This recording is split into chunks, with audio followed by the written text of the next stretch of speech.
Hey, Anneke. Welcome back, everyone, to another episode of this week's Green Jeans. I am your one co-host, Anneke Van Rossum, joined by my lovely co-host, Maya Van Rossum, who, if you didn't get by the last name, is my mother. We love to remind you all of that. So we've got a special guest coming soon, Karen Feridun. We'll do her intros and everything when she comes, but that's coming up. But first, Mom, do you have a fact check for us this week? I do have a fact check, although I would like to make the interesting observation for everybody that when Anneke was born, she did not actually have my last name. She had the last name of her father. And through our wonderful, loving years together as mother and daughter, and then I think as she got older and grew into her role as an activist and got to, I think, appreciate more and more what I did as an activist, she got to a place where she decided she wanted to share my name.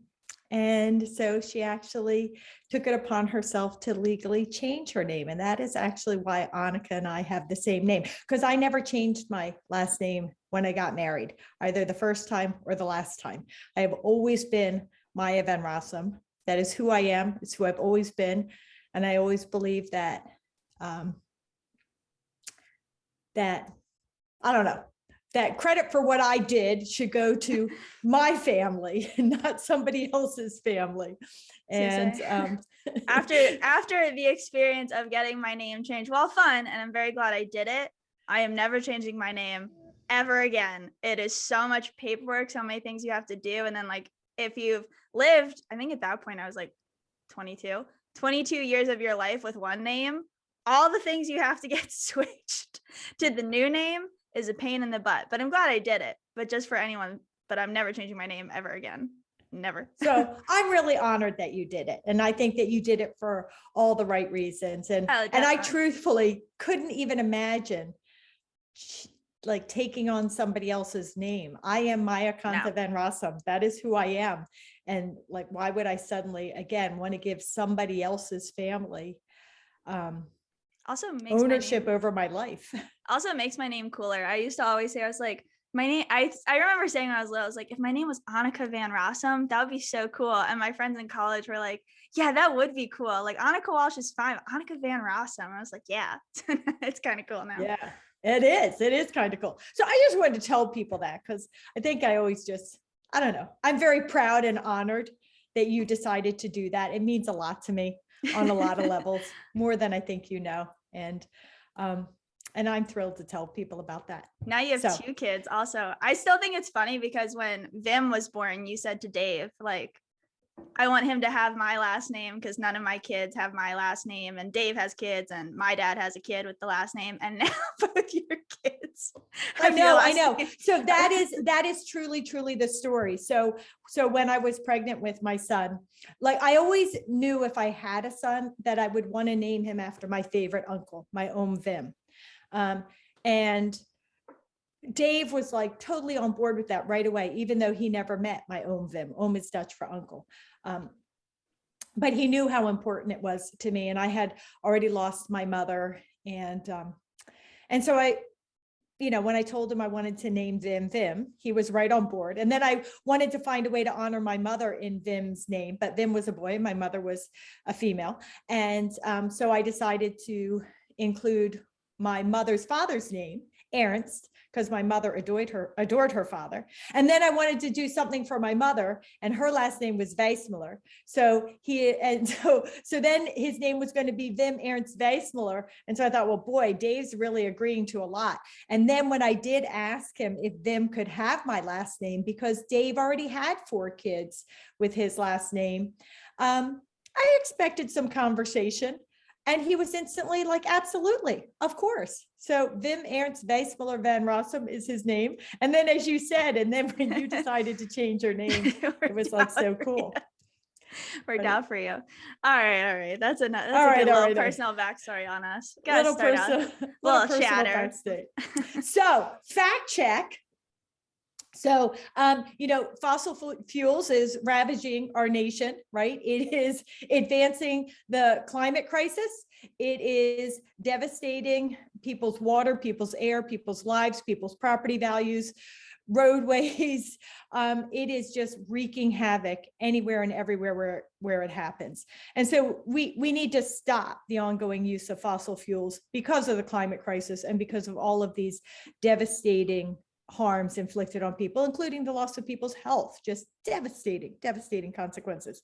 And yet, the industry continues to manufacture ways to keep itself alive, and greedy politicians continue to buy into it. Well, greedy politicians, or maybe some of them are just stupid, I don't know, but there's really no excuse for one or the other. And so industry keeps manufacturing ways to keep itself, it's not industry, the fossil fuel industry. And so now their new plan is they call it carbon capture and sequestration. It's really industrial carbon capture and sequestration, because our natural ecosystems, our healthy forests, our healthy soils, our healthy plants, they all capture and store, sequester away carbon in a natural, healthy way that is good for our communities, good for our environment, and provides so many, of course, environmental and human health and protection values and benefits. Industrial carbon capture is carbon capture by industry, where they suck carbon out of the air and they say that they're going to use it in beneficial ways that have a net impact for the climate crisis. And the fact check is that is 100% not true. Industrial carbon capture is actually worse for the climate crisis. And that's the prelude to the fact check, which is actually our entire show.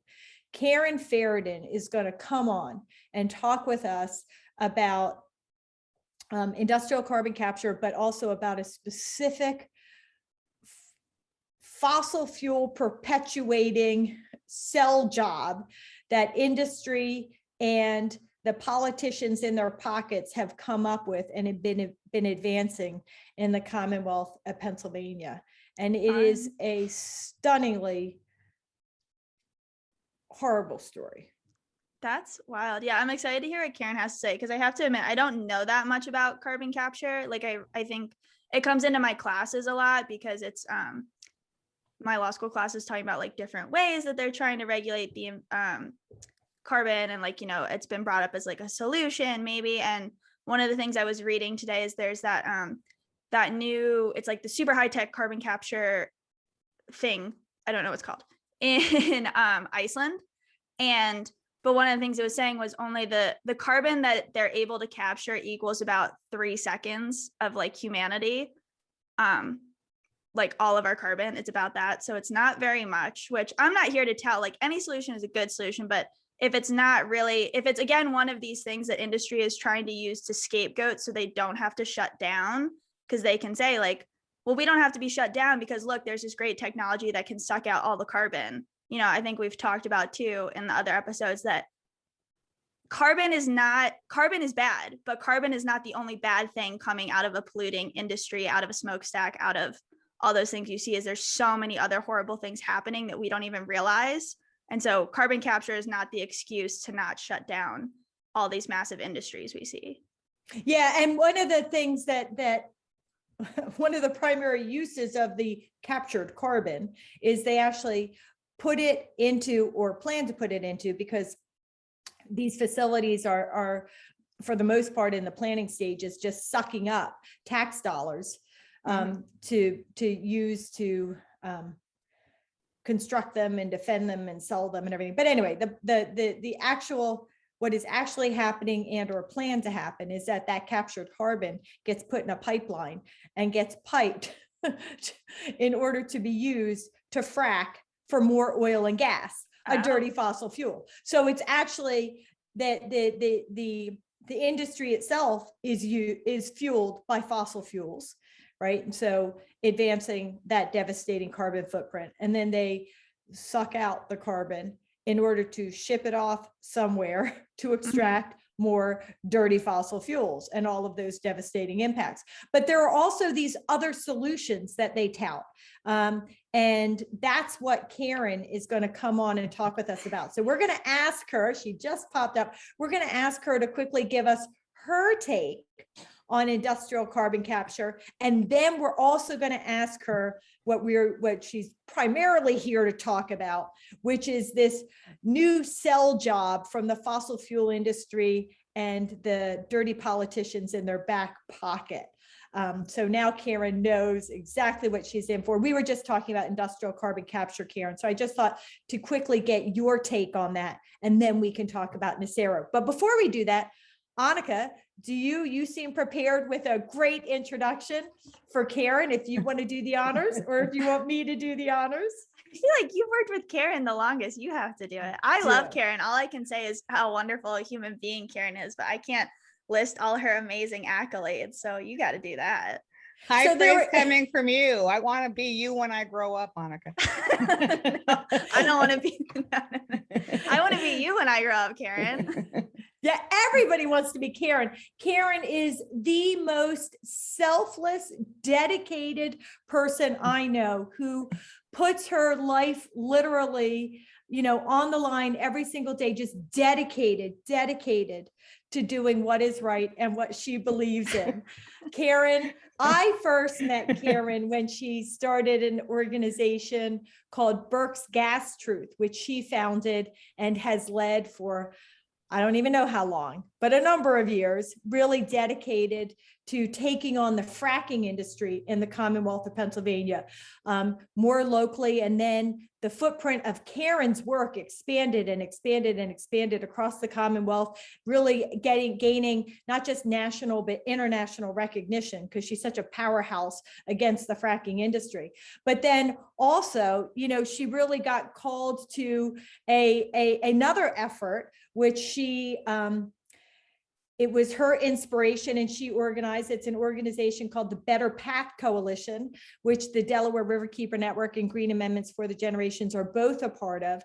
And this was designed to really help empower and bring together activists focused on the fossil fuel industry in Pennsylvania. And there again, while she may have intended a more limited focus geographically, again, this is an organization with national and international presence and resonance and inspiration. And we all turn to Karen for so many things. So I could go on for the whole show about how wonderful Karen is, but then we wouldn't get the benefit of Karen's amazing knowledge. So Karen Feridun, you're a powerhouse, and we are so honored that you're joining us on our Green Jeans podcast. Wow. Well, I don't even know what to say, but thank you. And of course, I love both of you, and I'm very honored that people of your caliber would have anything nice to say about me. So I'm really flattered, but thank you so much. And thanks for having me. Well, this is great. So why don't we start, before we talk about Nacero, this new evil concoction of the fossil fuel industry and their politician friends. Do you want to quickly give us your take? We always do a fact check at the beginning of the show. And we were talking about the fact check about we gave our perspective already. We want to know your perspective. Is industrial carbon capture really good for addressing the climate crisis? No, in fact, it's very bad. It's a very bad turn, because it's something that is really being promoted by the fossil fuel industry. It's one of the ways that the fossil fuel industry hopes that it can stay in business, and really not just stay in business, but continue to do business as usual. And so there was this thing that I pointed to in an early letter that I wrote about carbon capture and storage that quotes a webinar that happened last October of 2020. And it was for a Pennsylvania audience. And there was a fellow from the Department of Energy at the federal level who is leading it because they're the hosts of this particular webcast or webinar rather. Anyhow, he opens his remarks pretty much by saying fossil fuels are here to stay, except it's supposed to be about carbon capture and storage. And so, they let on pretty quickly what this is really about. And so it's an absolute waste of time that we don't have, but it's also a waste of tremendous amounts of money because this technology is really expensive and it's not proven. Times it has been attempted, it hasn't worked. The only facility in the country that was really working on this is shut down already because it didn't pan out. It didn't prove out to be working. So, this is a huge experiment in real time, and it's not working. And scientists like Mark Jacobson, who I know you both know, but a lot of people know him from the Solutions Project. He's a Stanford professor. I mean, he's been writing about this for a while, and and he's been talking about how it's really not even expected that the carbon that would be captured would stay in the ground. But what we know up front is that it wouldn't even be intended to, because what they would use it for would be enhanced oil recovery. And so it's just, the idea of it is to just use the carbon to kind of shake up the ground and get some more oil out of the ground. And a lot of it would be released right back into the atmosphere in the process of doing that. And then the stuff that's supposed to be sequestered, there's no guarantee that it would be. So, and that it's not only that, but that has sort of led to all these other things like blue hydrogen, and all these other false solutions that in the case of blue hydrogen would incorporate using carbon capture and storage. There are ways of producing hydrogen from various fuels now, and they have color coded all of them. And so the one that currently is used to get hydrogen out of the natural gas process is called gray hydrogen, tossing carbon capture and storage as a way of capturing the emissions from that process. And now all of a sudden it's blue, and it's supposed to be the way moving forward. So it's all nonsense. It's all, snake oil. And, and they're doing a really good job of selling it because the federal government is, subsidizing this thing by the billions. They're throwing billions of dollars into all of this. And it's crazy. We need every dime available to deal with the climate crisis that we're really facing. Anneke, as the next generation, how does all that hit you, that this is what your government dollars are doing for you in your future? I mean, I think it's just always crazy to me. Like, we live in a society. I was just saying, Karen, how I don't know too much about carbon capture, but I've been reading up on it recently, and they always talk about it in my law school classes. And I think my teachers always tout it as a great solution, even though, and then I sit there and roll my eyes, and my teacher's like, Anneke, do you have something to add? And I'm like, no, you could just plant a bunch of trees. That would be great. And I just think it's always interesting, the arguments that people bring up, and how we live in a society that's we don't want our taxes to go to, welfare or benefiting people who, for public school subsidies and all that. But fossil fuel industry gets so many subsidies, and they get so much federal funding. And nobody seems to care about that, because it usually, the people who throw up the stink about, federal funding for real people are the people that these projects don't affect. And I was just reading about how in Louisiana, there's called Cancer Alley. So for people who don't know, Cancer Alley is this place in Louisiana that has over 300 industrial projects. And so it's mostly targeted at Black and Brown and Indigenous communities. And so a lot of people have health issues. And this is where they're also trying to put a lot of the carbon capture as well. And so it's still a big industrial operation now on top of 3 other industrial operations that those communities are going to suffer. So yeah, just frustrating all around as a youth. Feels weird to say now, but. She is youth, but we're both younger than her, Karen, in energy and everything. So there you go, Anneke. You got to keep up with us, man. So now, Karen, you, a couple of weeks ago, you convened a meeting where you called environmental leaders, myself included, from all over the area in the Commonwealth of Pennsylvania, to talk about a new solution for the climate crisis that the fossil fuel industry and politicians are advancing. So I'm wondering if you could tell us a little bit about why you convened that meeting and what we're talking about. Let's just lay the foundation for our discussion here. Let us know all about it. Great. Well, to follow from what Annika was just talking about in the Gulf, where there's Cancer Alley and where they're doing so much of this carbon capture and storage, I'm part of a national team that's been looking at all of that. And I was feeling as part of that team that for once, Pennsylvania was ahead of the game, that we weren't doing that, and so maybe we had, some area, some time or some room to work.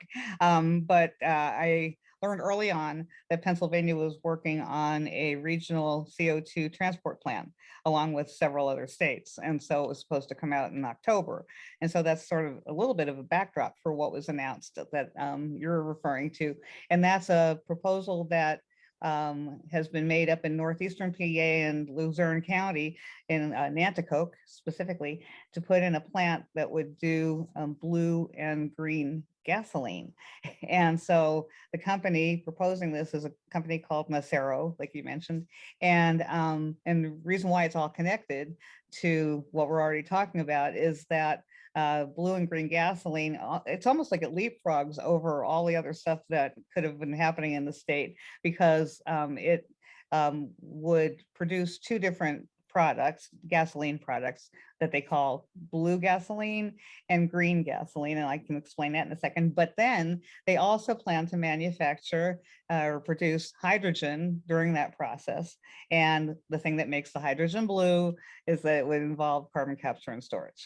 So now it's one big, mess of all these false solutions in one big package. But Karen, it's blue and it's green. So come Exactly. on now, it's got to be good for the environment, right? Well, I thought of a phrase last night and I thought, if it sounds too green to be true, it probably is. That's a good one. I like that. I'm going to have to use that for something, but That's good. so that's one of the things that's so disturbing about this proposal, because if you listen to our legislators who are just so enamored of this whole thing and, and are throwing subsidies at it, they make it sound like the greenest thing that's ever happened. And so, they talk about how, the gasoline would be produced using renewable energy. That would be the blue gasoline. And then they have the green gasoline, which would actually use renewable natural gas, which means nothing, and captured flare gas, which also really means nothing. But the blue gasoline would just be made from natural gas straight out. The thing that would make it greener would be that they would use photovoltaic solar to run the plant. So there's photovoltaic, there's the fact that they say that they're going to do carbon capture and storage, which they consider to be green. The blue hydrogen they consider to be a green move. They also talk about in Pennsylvania how they're going to locate this thing on top of a coal mine. So an old coal mine, so that they're reusing land, and how they dealt with an organization called Earth Conservancy to find the land. So it sounds so green in every possible way. It sounds so green, and yet of course none of it is, because at the core of it is using natural gas to make gasoline. Oh my And gosh. there's a two-step process. The technology that this company is licensed is from a Danish company called Haldor Topsoe, that has developed this technology that is proprietary for half of it. But the first part is turning methane into methanol, which is already a lousy neighbor if you're sitting next to that plant, because methanol is a carcinogen. So, so we got problems right out of the box with that. But then there's the proprietary part that really nobody really knows about, that would turn the methanol into gasoline. And so the company, Nacero, has zero track record. It hasn't done anything since it formed in 2015. It started with the intention of putting out 9 of these plants, to create 9 of these plants that would all use that licensed technology. But even Haldor Topsoe, that created the technology, only has 1 plant in the world that's using it, and that's in Turkmenistan. And it's only been open since 2019. So there's no information about compliance, There's no information to be gotten from a company that hasn't done anything yet on compliance. There's no information about what kind of environmental review it went through in Turkmenistan, how it fared. There's just no information.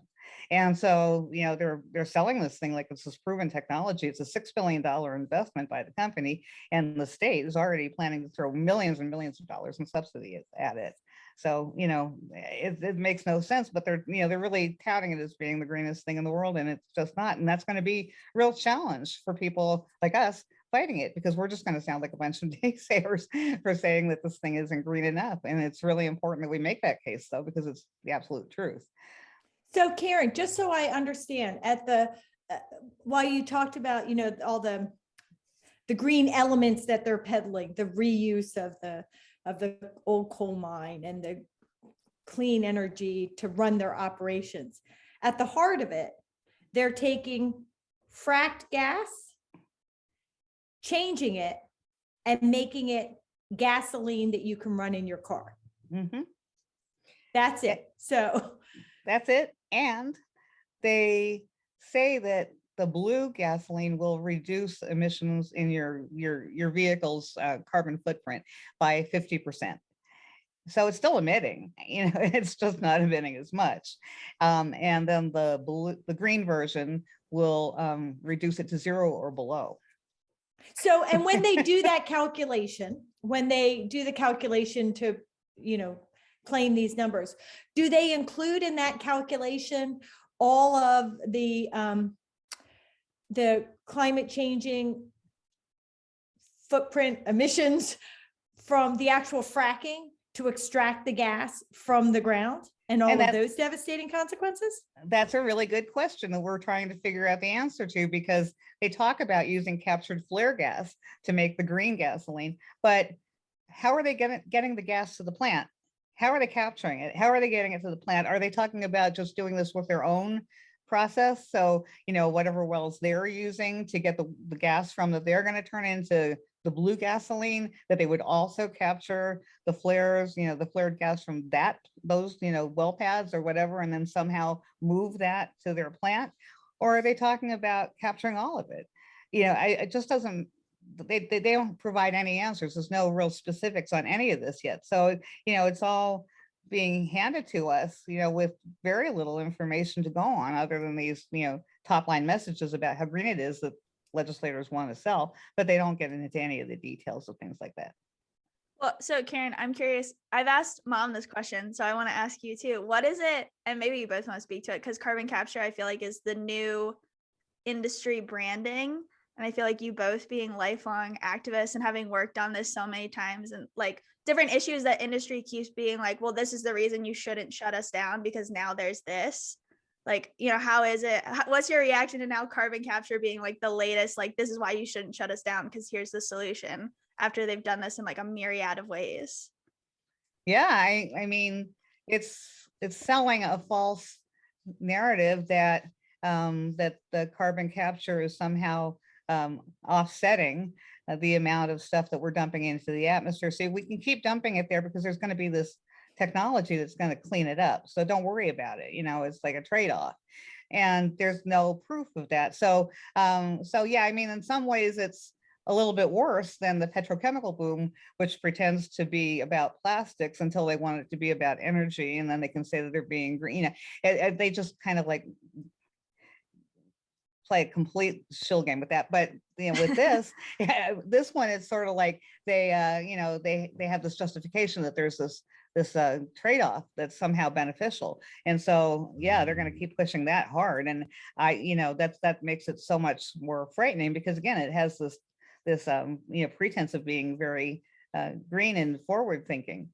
I mean, if we lived in a world where it wasn't possible to just leave it in the ground, then that might sound like a more palatable solution, but we do live in a world where we can leave it in the ground, and that's what we have to do. So I was just thinking the other day, yesterday, in fact, about how long it's been since I went to a gas station, because I have an all electric vehicle. And then some people might say, well, but Maya, and I come home and I plug it in at night. I don't have to stop at the gas station. And then some people might say, well, Maya, how do you think that electricity is getting made? And of course, the way I respond is that electricity is getting made by the solar panels on my roof, right? Which is just one small example of, in my household, one small example of how and why we don't need these dirty fossil fuel burning cars. And as you said, there are zero emissions coming out of my tailpipe. And from the pipe, because there is not one, to create the electricity that my car runs on. So, it really is doable if people had the financial resources. And that is where government, of course, should be investing its money. It shouldn't be throwing, as you said, millions and millions of dollars at Nacero for a false solution that actually is perpetuating the fossil fuel industry and going to keep exacerbating the climate crisis. But instead should be investing that millions and millions of dollars in true clean renewable energy, even if it's actually literally buying people solar panels and electric cars to put on the roofs and in their driveways. Like, I'd be good with that, investment. Me too. I mean, that's one of the things that really concerns me. And so one of the reasons I convened that meeting a couple of weeks ago was to bring people together to figure out how to talk about this and how to get the real story out there. Because one of the very concerning claims that they're making is that you don't need to make a single modification to the car that you're driving today if you're still driving, a gasoline powered car. You can just pull up to their tank and fill it with blue gasoline and it's fine. You don't have to do a thing. And I'm honestly one of the people in that, a financial situation where it's really hard for me to even consider buying an electric car. So I can imagine that it's very appealing to people who want to do the right thing. That's so often how this works. People want to do the right thing and they're being told the wrong thing is the right thing, and so, so they're going to be given false hope that they're going to be doing something that's helpful to the environment when they're really not, because they can use their cars as they're currently, operating, and they don't have to make single modifications. So I guess it's a situation where one of the points I think we need to be making is that, like you said, I'm tired of the government subsidizing the industry. I want it to start subsidizing the people, the taxpayers, by the way, the people who pay for all of these subsidies. When are we going to get subsidized? When am I going to be able to get my solar panels and stuff like that? Even if I, can't afford it right now, if there's a way to give me a zero interest loan or something, but do something. You're not doing a thing, at the federal level or even at the state level, to help us. Nothing's happening. So it opens the door for this. And one of the very disturbing stories about this whole thing is the way the subsidies came about in the first place. I don't know if you want me to get into the I definitely want you to get into that, because I was going to ask you exactly about that. So why don't you just jump right into that, because that's an important part of the story. Yeah, really. I mean, to me, this is so disturbing. One of the things I say when I talk about my life in this, movement is I got in for the water, I stayed for the climate, but, increasingly I'm in it because of the democracy problem that we have. And this is a perfect example of that. So back in 2019, the Republican legislature introduced a package of bills called Energize PA. It was a bit of a poke at Governor Wolf, who was trying to get a severance tax with something called Restore PA. So they came out with this package of bills that was all about, benefiting the industry, giving them subsidies, giving them breaks, regulatory breaks and all sorts of things. The centerpiece of the package of bills was called HB 1100, and it was a bill that would set up a subsidy for companies that use methane. And so that largely means petrochemical companies. And so it passed the legislature, but then Wolf vetoed it. And that's now 2019. So 2020 is the second half of that same session. And so in the second half of the session, there was another bill. It was HB 732, and it would appear to be about giving some sort of real estate transfer tax break to volunteer fire companies. I mean, it was literally something like that. And all of a sudden they amended that bill at the very last minute when it wasn't really going to go through debate any longer. They amended the bill to include basically what had been HB 1100. It was watered down a little bit, but they entered that entire bill into the HB 732 bill about volunteer fire companies by amending it. And then they passed the bill real quick and Wolf signed it. And so suddenly we had the subsidy in place. And so when they talk about, some of the press that's come out about this plant and how they've been talking about this proposal for a couple of years, well, that's what they were talking about. And so at the time, I remember there was a lot of enthusiasm coming out of legislators from Northeastern PA about this bill, and they were really pushing it hard. And I was wondering why. And at the time, we were told it had to do with fertilizers, that they were going to have all these fertilizer plants in Northeastern PA. And of course, that was a lie. And we knew it. We just didn't know what they were really planning. And this is what they were really planning. They were putting this subsidy in place so that they could help this company and other companies like it to put in, a plant that's going to use lots of methane. That's what it's all about. So they're going to get millions and millions of dollars. I think it's up to $22 million just on, that from that subsidy alone. And there are going to be others, but just from that one alone was $22 million to this company. Well, and the thing that to me, that's, just thinking about the democracy problem and the political problem is people have this false belief that the Democrats are good for the environment writ large. All Democrats are good for the environment. All Democrats are good for the climate. And as we know, right, all Democrats have been for fracking throughout the entirety of the history of the fracking industry, right? And some of the biggest advancements have happened not just under, but because of Democratic leadership at the federal level and at the state level. And here in the Commonwealth of Pennsylvania, for those who don't know, this while there's Republican leadership at the legislative level, there is a Democratic governor in place. He's been in place for a number of years, and he's as pro-fracking as they come. And so, it doesn't surprise me that the second he got an opportunity, Governor Wolf, to not overtly support the industry, but to overtly support the industry by not vetoing this bill, he just grabbed at it and ran with it. Well, one of the people who doesn't get targeted enough, I don't think, in all of our efforts is Dennis Davin, who's at the Department of, I always say the wrong one, Community and Economic Development.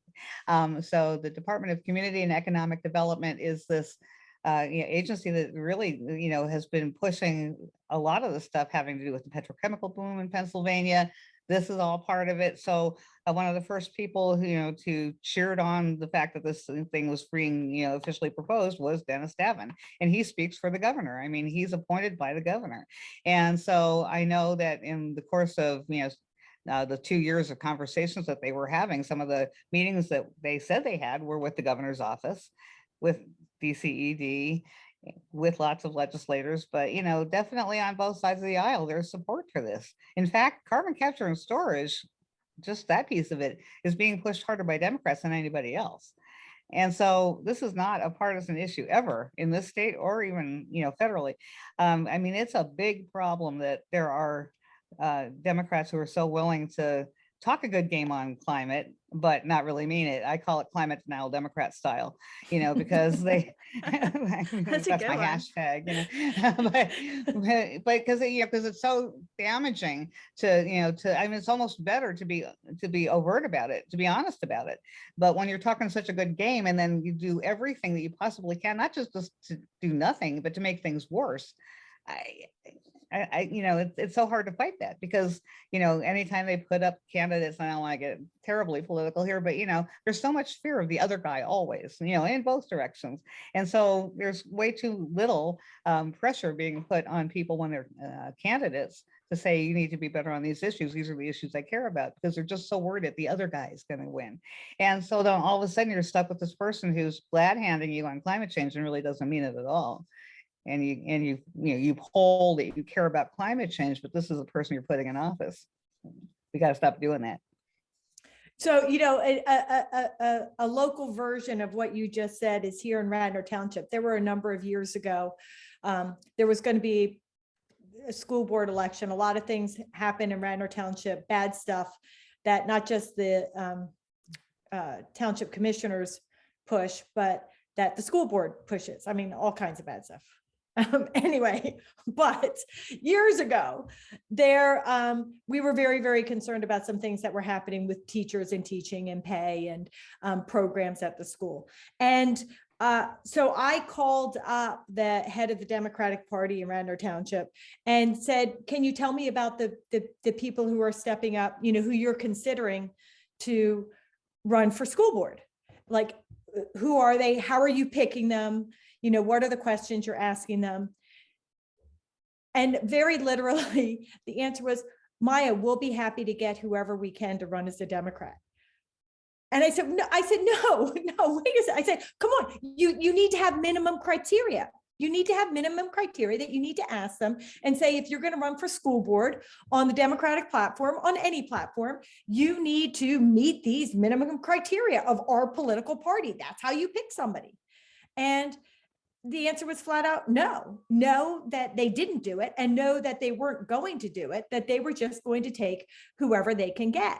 And we see that on the Democratic side. We see that on the Republican side. I don't know about other parties, but it's very clear that that's it. If you take the name of the political party and you say you want to run, you're in. And there are no basic minimum standards. And it's just absurd.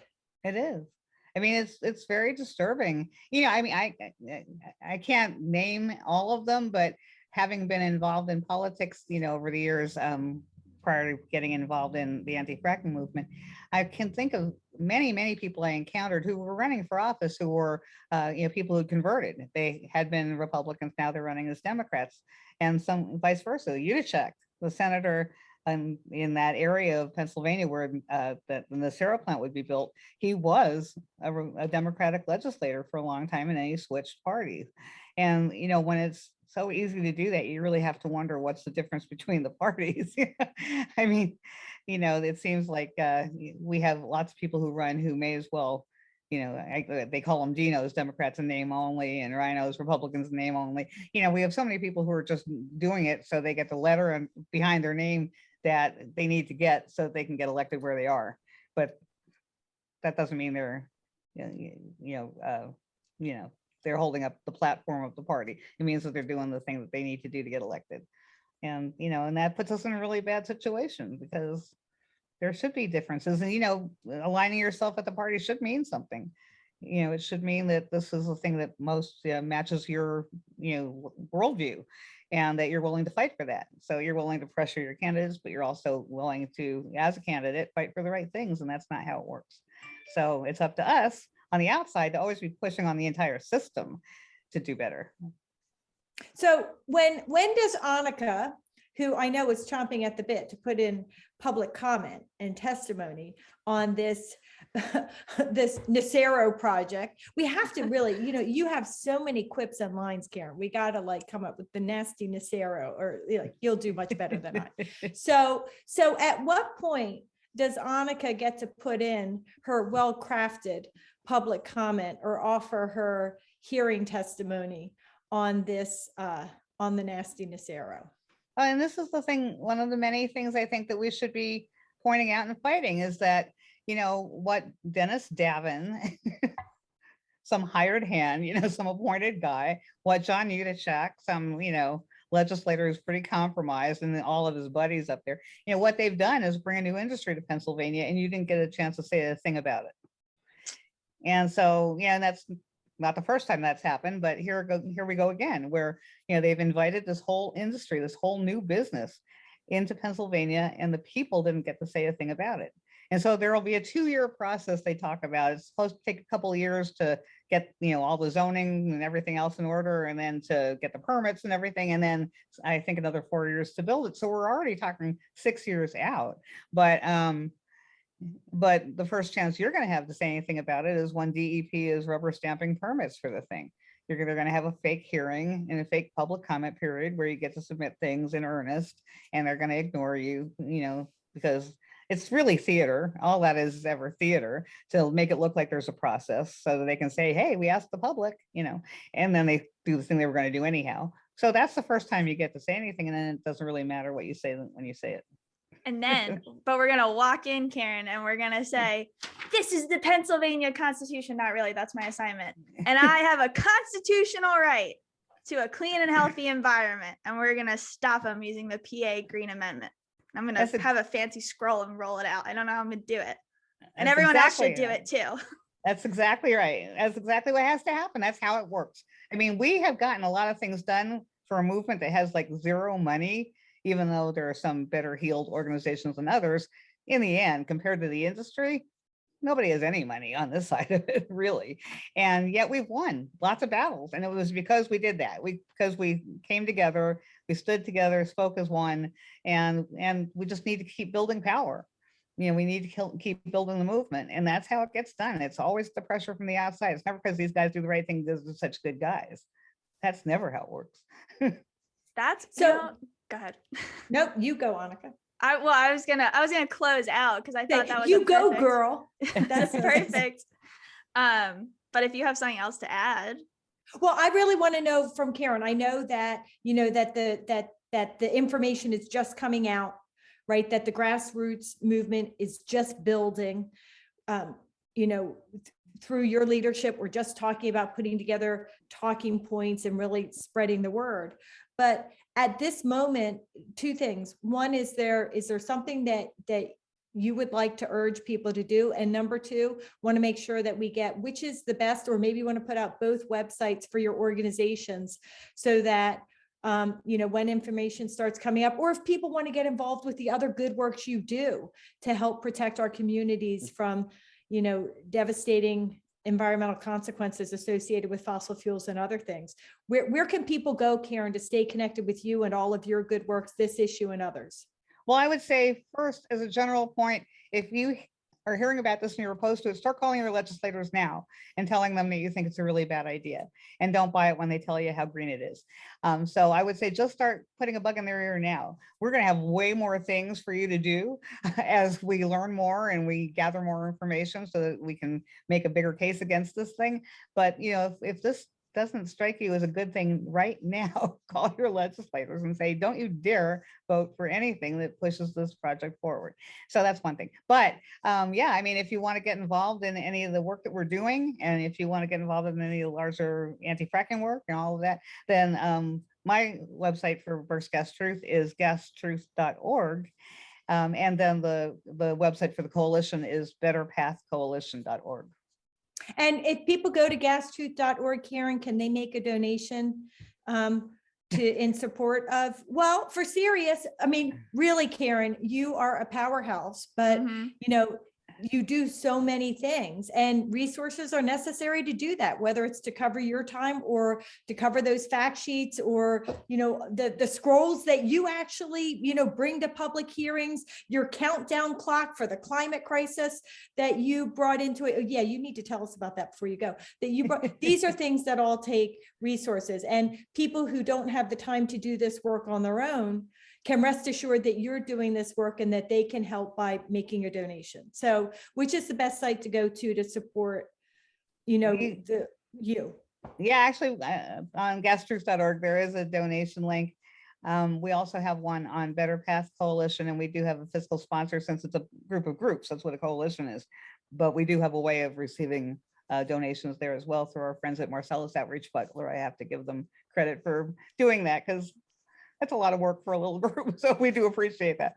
But yeah, so both ways, either site, you can help out the work that we're doing.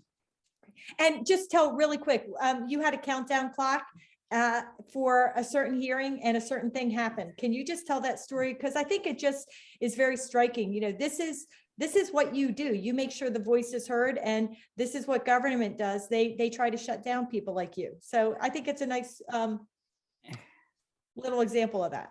Well, if you're not familiar with Daryl Metcalf, he is a state representative, very prominent in the Republican Party, who used to be the head of the state government committee and was removed from that chair when he was just too controversial for them. Actually, he had a homophobic meltdown.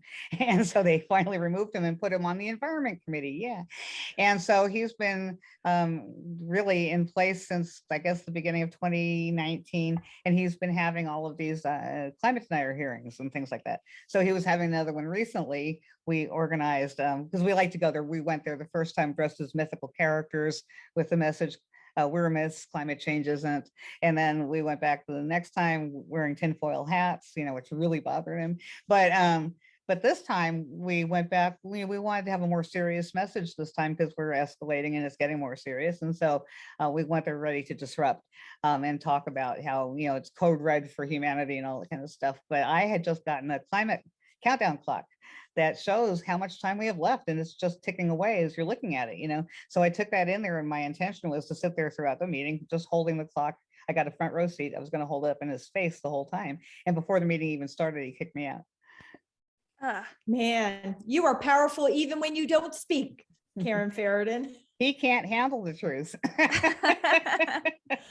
Well, Karen, thank you so much for coming on today, talking with us about this devastating, nasty Nacero project, about industrial carbon capture, and about all of the great works of Berks Gas Truth and the Better Path Coalition. People, go to gastruth.org, support Karen. It's really important work. She is literally working to save the world. Mhm. And pay attention, because we're going to be in Harrisburg in the spring, taking a message about climate and how they're having the wrong conversation about climate in Harrisburg. We're going to take that to them. We're going to be out in the streets. So pay attention for that. Save the date. Awesome. Is there a save the date up on the website yet, or it's coming? It's coming like whenever I'm off of this. Okay, so so go to Karen's website, and actually by the time this airs, it'll be up. It'll be up. Awesome. And Yeah. I will say, I'm looking forward to being there with you, Karen, being out in the streets to make a difference. So thank you so much for your good work. Thanks, Karen. Thank you. Thanks for doing this. I really appreciate it. So, Anneke, wow, that was a lot to take in. What are your thoughts about all that? I mean, I think it just, yeah, I think the takeaway is that everybody should do their own research, and that just because fossil fuel industries, or maybe in your town you see those cool billboards or commercials, shouldn't take it at face value. There's usually a lot more to what the fossil fuel company and even our governments put out upfront. And also, if you have the time to dig into legislation, you'll find a lot of things that actually are, they tell you one thing in the news article, but it's a whole other different thing when you actually read the bill. And I think Karen just really kind of drove home that organizations like hers and what she does cannot do what they do without the help of everybody. Not just, donations are a big thing that lends resources, that lends those great fact sheets and time that we want those organizations to put in, but also joining your voice with them is a powerful thing, because nonprofits are representatives of the people, and it's also great when the people can show up with us. So those are the big take homes, I think, for anyone listening to this. And I think, Karen is the embodiment of one person can really make a difference. Oh yeah. I mean, Karen really, she was out there, started to see what was happening in the world. It was upsetting her, bothering her. She started to get involved. She got more and more involved. She got more and more involved. And at this point, she's dedicated her life to really taking on the fracking industry and very literally fighting to save the world. I mean, that is what Karen does. And she's a very powerful voice. She's a very powerful organizer. And to me, she's a true inspiration. And it really does show, look out there, as Anneke said, whatever you can do, large or small, it makes a difference. It's powerful and it's meaningful. And when we join our voices together, we really can make a difference. So go to gastruth.org, support Karen. And in addition, you can also support the work that Anneke and I do at Green Amendments for the Generations. Anneke talked about the Pennsylvania Green Amendment, and how we are going to pull that out when we're testifying against Nacero. But more importantly, we're going to try to use that Pennsylvania Green Amendment to stop the nasty Nacero. I don't know. I sound very Trump-like when I say that, don't I? Nasty Nacero. So we're going to try. I wouldn't compare anything you do to Donald Trump. It's like the word is just charged. Like, I feel like whenever I say, like, we're going to like trump that. Like I can't even say the word like on its own because it's just too charged now. But no, nothing Okay, we're well, allowed to have quips. That's fine. We had quips before he was around. so it's funny you say it. So for those who've read my book, The Green Amendment, I'm working on a second edition, and I'm working on not just updating the information, but bringing news stories, updating about the Green Amendment movement, what's happening, where it's happening, what are the successes that are being accomplished with the Pennsylvania, Montana Green Amendments in place. We don't have New York Green Amendments successes yet because the New York Green Amendment just got voted upon November 2nd, but that was a powerful success, and I want to make sure that I capture it in the book. But as I'm going through the book, I'm really recognizing, oh yeah, I really did bring forth a lot of information on a lot of fronts having to do with the environment and community engagement. And I was putting in an update literally this morning about how quickly Donald Trump got to work rolling back environmental protections, and how over the course of his presidency, over 125 regulations and policies were rolled back or undermined by that man. And I can't bring myself to say Call him anything a swamp other monster. I call him a swamp monster. That's what I think. I don't even think he's a man. Swamp monster. But in the book, I definitely don't call him president. I don't call him Mr. I just call him Trump or Donald Trump, because I just can't bring myself to reference him in any other way other than just the basics of his name, because he has inflicted so much harm on so many, and he doesn't care. I mean, he enjoys it. He enjoys knowing that he's harmed the earth. He jokes about, oh yeah, imagine that. I'm called an environmental leader. Ha ha. I mean, that was, one of the articles I was reading. And it's like that,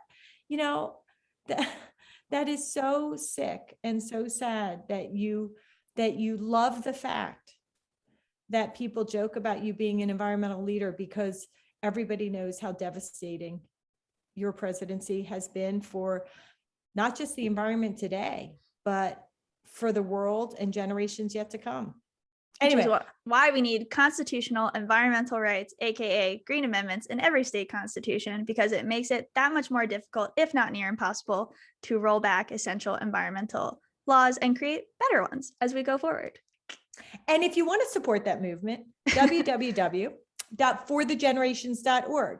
We really need your donations. We really need your support. It's a powerful movement that's growing very, very quickly, but the funders have been slow to come to the table. So in order for us to be able to step up and provide all the support all the communities need in the dozen plus states where the Green Amendment is, where a Green Amendment proposal is advancing, or in the 3 states where there are Green Amendments in play right now, we really need your donations.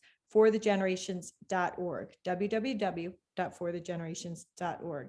And in terms of taking on the Nacero project, the fracking industry, and the devastating consequences of the fossil fuel industry, Green Amendments for the Generations is part of that work through our Green Amendment movement. And so too is the Delaware Riverkeeper Network, www.delawareriverkeeper.org. Get engaged, get involved, support Delaware Riverkeeper Network with your donations, because those dollars go directly to work in so many vital ways, including taking on the fracking industry. We have a moratorium turned ban against fracking within the boundaries of the Delaware River watershed, very literally because of the Delaware Riverkeeper Network. A lot of partners came together, a lot of leaders. Berks, Karen Feridun was early to the table. A lot of other organizations came and joined with us, but I really believe Delaware Riverkeeper Network was at the front of the line. Well, I know. And, so please join us, support us, work with us, because we do a lot of good works there too. And don't forget, if you like everything that we say, or you like our podcast, please be sure to share it, post it. If you think that you have something interesting to say or have an idea for a guest, we are always open to that. So feel free to shoot us a DM or a topic that you're interested in that you'd like us to talk about. We come up with these ideas, but we love community engagement. So share, let us know. We're on Spotify and Google Podcast right now. Yeah. And on YouTube, you can watch this. If you're a visual person, you can see our beautiful faces on YouTube. But I think that's it for us this week. So thank you everyone for tuning in for another episode of Green Jeans, and we will be back next time. Anything else to say, Maya? Mom? That's it. Talk to you next time.